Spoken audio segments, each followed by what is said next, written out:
this sense of discomfort that I'm doing something wrong, that I don't quite get it yet, or what am I missing? If I let this go, it'll all fall down. If I let this go, what's going to happen? I always say that spirituality is simple. It's just not always easy. The moment you stop pushing, everything shifts.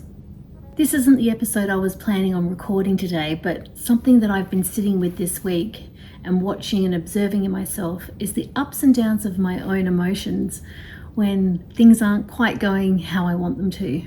This sense of discomfort that I'm doing something wrong, that I don't quite get it yet, or what am I missing? And my mind goes searching and seeking answers. And I can feel myself just race out into the future, trying to collect all of this information, all of these predictions that I think are going to happen, but they're all based on this past known reality of the experiences I've had before, and I'm watching myself trying to manage everything out in the future. And I caught myself several times in the last week racing into the unknown without any real facts, or not even really based in any kind of truth. It was all just past fears and past experiences that were driving this anxiety and this stress that was building inside of me all week. And I finally tuned into myself for a few seconds, and I said to myself, what would I tell a client right now? And what I heard was, you tell them about the avalanche. And so this is an example that I use with clients quite often. It's that when we're pushing an agenda, when we're striving for something and it's not working, right? Like, it feels literally like you're pushing crap uphill. And no matter how hard you push your agenda, no matter how hard you try, you work out all these different ways around it, it's just not coming together. And whether this is in relationships, whether this is at work, whether this is with a personal project or something that you're working through, even with fitness and our health and all those sorts of things, we feel like we're pushing, and then it kind of feels like it's a plateau. And when we're in that plateau, or it's not moving fast enough, I notice that our mind starts to go into this whirly of, what else can I do? What else can I do? I mustn't have all the answers. I've got to find something else. And immediately I leave my body. Immediately in that situation, I notice that I'm looking for answers outside of myself. And so what I say to clients in that moment is I walk them through, imagine all of this is you trying to push up a snowball, up a mountain, right? And it's pushing and pushing and pushing, and you're trying to hold back this snowball or a rock, because it's holding back the avalanche above it. And you're like, if I let this go, it'll all fall down. If I let this go, what's going to happen? I can't let this go. I've got to hold it all together for myself, for this project, for my team, my people, family, whatever that is. And the hardest thing that we have to do in that moment is surrender. And that's where I found myself last week. I was like, you are in the avalanche, Nick. You are trying to push that rock up the hill. That big snowball, you're trying to hold it all together. You need to step to the side and let it all fall down. And not in a avalanche is going to take you down to the bottom of the hill, but a conscious just stepping aside. And as I stepped aside, I could just feel like everything go and crash down. And the fear, right, of just as I step away, and just in that moment of, I can surrender this, I can let go and just see what happens, is when I have to get out of my own way. I have to get out of the mind's way of trying to know the answers from an intellectual point of view, and trust my knowing that I don't know. I don't know how this is going to work out. I've got no idea. All the things I've been doing, all the things I've been trying aren't working. So I've got to do something different. And so I like to think of it as stepping out of my own way, right? And I visualize myself just stepping out from under the rock, doing a quick dash, letting go, and just letting it all crash to the bottom of the hill. And sometimes that crash and that surrender can take a couple of days to settle. But usually it only takes a couple of minutes, to be honest. And I look at it and I go, okay, if I'm looking at all of the debris and all the things at the bottom of the hill now, what am I going to pick up and take with me into the next stage to try again? And so I imagine myself picking up the pieces or the people that I need in this situation, and off I go marching up that hill again. That's resilience. It's when everything that we've tried and we surrender it, and we just pick up the things that are true and we go again. I realize now that I've been doing this unconsciously for a really long time. And then over the years that I've been working with clients, I give them this analogy of the avalanche. But what I really truly realize now is that when I let go of the agenda, when I let go of my mind, often when I let go of the ego and trying to be right, that I surrender it and I let it go. Yeah, it might not look exactly how I wanted it to look before, but it always comes out with a slightly different twist or turn, a slightly different edge to it, and usually it's better than where I was going to begin with. I'm going to give you another example of this. Is a client a few years ago was really trying for another child. They had one child already, they were a very happy family, but she didn't feel complete. She felt like there was another child to complete their family. And they had tried everything.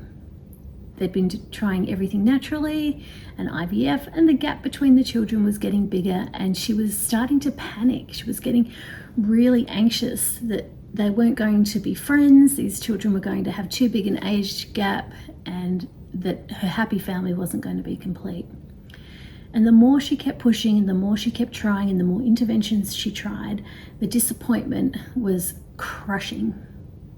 The stress was starting to break up their relationship, and it was not a peaceful environment at home. And I said to her, what happens if we just let it go? And we let the avalanche. And she was like, no, I can't go there. I can't let this go. I want it so badly. The desire is so strong. And the willful mind, right? Like, she was so determined this is what it had to look like. And so I offered another way to look at it. I was like, what if we just put this situation into a box and just pop it on the shelf? It's not going away. It's not going anywhere.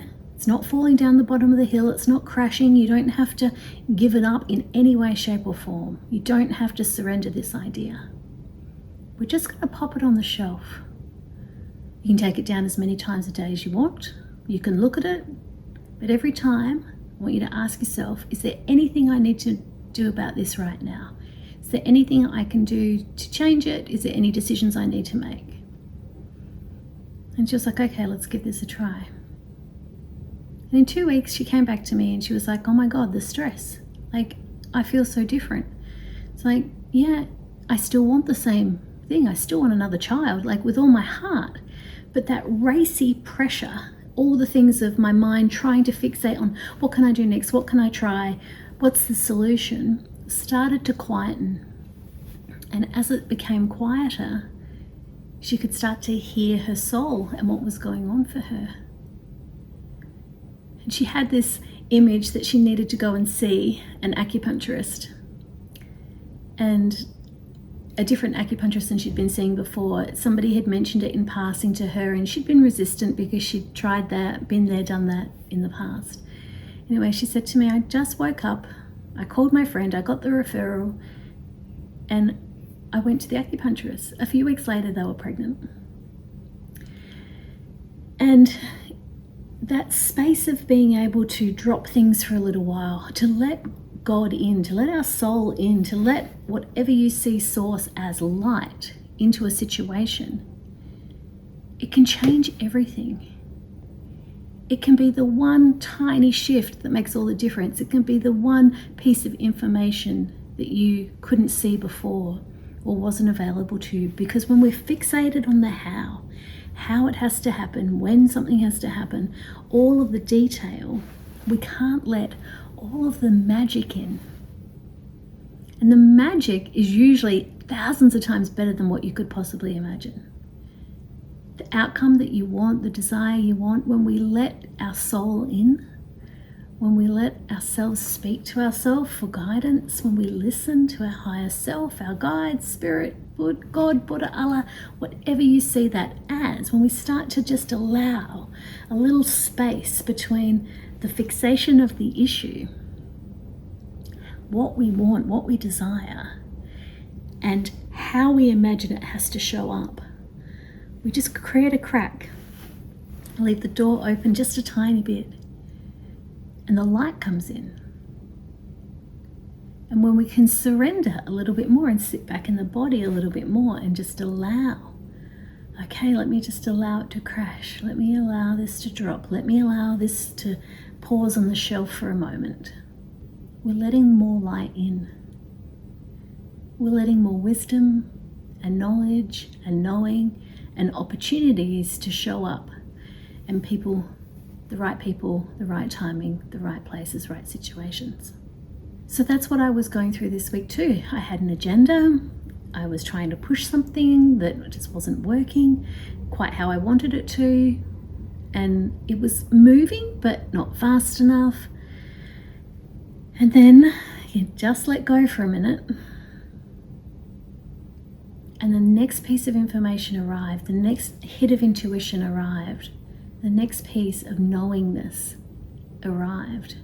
And all of the stress that I had caused myself last week, all of the ups and downs and the emotional turmoil, I was like, oh my God, the solution was so simple. I always say that spirituality is simple. It's just not always easy. And surrendering is the key to opening up our awareness again. So when we feel our mind is tight and our body is tight and we're holding all of these agendas, then we can't breathe fully, right? It's like feeling like you're enclosed in a straitjacket or a cocoon almost, right? And in order to get out, we have to let go, because the caterpillar can't be a caterpillar and a butterfly both at the same time. It creates that cocoon and crawls in, and it has to dissolve itself completely for the new to arrive. It has to surrender its idea of identity completely in order for this next version of itself to appear. So when I'm in the struggle, when I'm sometimes even in the liminal space, the quiet space where I just can't get momentum or movement into the project or idea that I'm trying to manifest, I think about that caterpillar and I think about, okay, what if I just stop struggling for a minute? Now's not a time for struggle. If it's not working, if all the things I'm trying are not working, something's wrong. Something needs to change. Something needs to shift. Something needs to pause. And it's usually me. I think, step back, Nick. Don't touch this. The more I can pull myself back from the situation, don't touch this. Don't touch this. Start to feel myself let go of the outcome. Feel myself let go of the urgency. Doesn't mean I don't desire it. Doesn't mean that I'm letting go of the idea of something. Just giving it some space so it's not just here. I can start to feel it in my body. And when you relax, like your shoulders open and your heart opens and the light can come in a little more. And then we have to integrate this idea of release and surrender with embodiment, how it feels in our body. And we have to integrate it into how we're going to let it move through us so that we can step forward again. And that little moment of where we let it go completely back to the earth and we move it down through our body into our feet, we hand it over to the universe, Mother Gaia, whatever you see that as. As soon as we hand the situation over, we leave some space for ourselves. We can breathe a little bit deeper, a little bit longer, and go, okay, when I get out of my own way, I can allow the shift to happen. When I get out of my own way, I can allow the light in. When I get out of my own way, the shifts happen. And alignment isn't pretending that I don't care. I'm not trying to force a different outcome than what I had before. I'm not trying to change the agenda in any way. I'm just surrendering my idea of how, when, where it shows up. The desire, the feeling, still on board 100%. How it comes out softens a little. And usually the next right step arises from that softening. When I allow myself to soften even more, it becomes clearer and clearer. And sometimes it's just a little pivot, sometimes it's a new person, sometimes it's asking for support or help, and sometimes it's just starting again with a slightly different perspective. These moments of awareness, when I have that aha of the next step, they remind me why I trust this work. They remind me of why I do the work in the first place and why I take these moments to understand myself and my energy system and what's going on for me. Because the minute I can tune into my whole self, not just my mind, I have a completely different awareness of what the situation holds for me. And quite often the desire either raises up and makes me want it more, but there'll be a slight difference to it. Or sometimes I just go, oh, it's not quite right yet. And whether it's divine timing, whether it's just, this isn't for you, or maybe I really am going in the wrong direction and I need to crash it down because this isn't for me in any way, shape or form, I have to lean back into trust and faith that something bigger than me knows the way. These small shifts, quiet pauses, real change, they create the shift and the opportunity for new information. They create the space for the new to come in. And whether you call it a reset, an alignment, a pause, or just taking a breath, these little tiny micro adjustments in the way you see things, the way you feel about things, create massive change. And the more we become aware of our energy and our system, and we know it really well, we know when we're out of kilter. We can know when we're going off path quicker because we go, hey, this is no longer feeling right. And we don't have to get to the avalanche stage quite so often. If this is the kind of experience and reset that you need, I'd love to invite you to join me at the Quick Shift on Thursday nights at 7:30 p.m. Australian Eastern Time. Every week we look at the realignments and the shifts that bring us back into these alignments, and we practice little tips, shifts, tricks that I've learned along the way to guide us into surrender, to guide us into allowing, softening, opening. Because when we hold everything so tight, nothing can breathe. We shift one tiny thing and everything starts to change. So if you can feel your mind's agenda is holding and grasping and you're not getting where you want to go, sometimes you need a little support with that. Sometimes you just need a quick shift. This is not about letting go of what you want. This is about changing how you hold it for yourself. Doesn't mean you're letting go, doesn't mean you're giving up. It just means a slight shift in how you've been holding it to allow more light in and make the change that you wish to see.